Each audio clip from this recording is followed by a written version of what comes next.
Crions à Dieu, demandons-lui avec ferveur de réveiller son Église et d'enseigner à tous que l'obéissance est indispensable pour éprouver sans réserve la présence de l'Esprit, et que c'est là aussi ce que peut réclamer avec assurance l'obéissance de l'amour.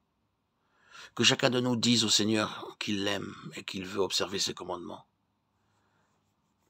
Disons-le lui, quelle que soit notre faiblesse et notre indignité, lui exprimant ainsi le désir de notre âme, et il l'accueillera.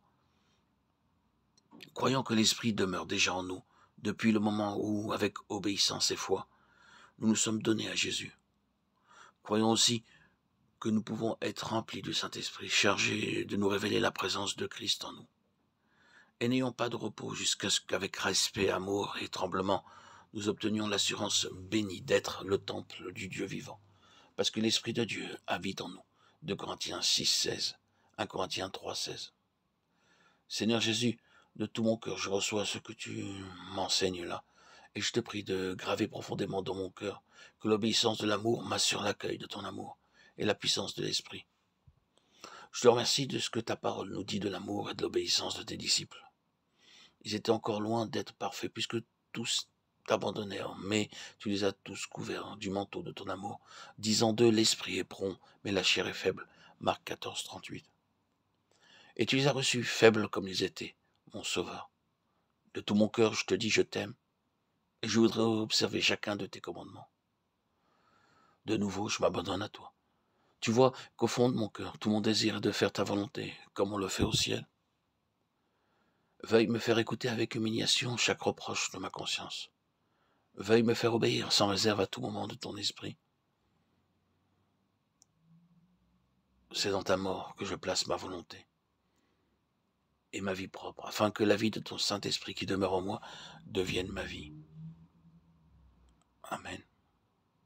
Quand Dieu commanda à Israël de lui faire un sanctuaire pour qu'il pût habiter au milieu d'eux, il dit à Moïse, vous ferez le tabernacle et tous ses ustensiles d'après le modèle que je vais te montrer, Exode 25, 8.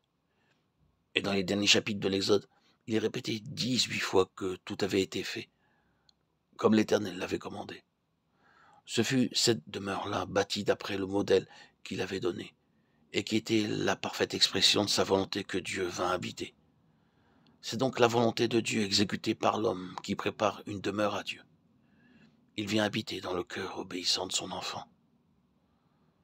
Dans le tabernacle, c'était l'arche, contenant l'étape de la loi qui représentait le trône de Dieu, le siège de sa miséricorde. C'est aussi à l'esprit renouvelé qui connaît les commandements de Dieu et qui les garde que le Seigneur révèle directement sa présence.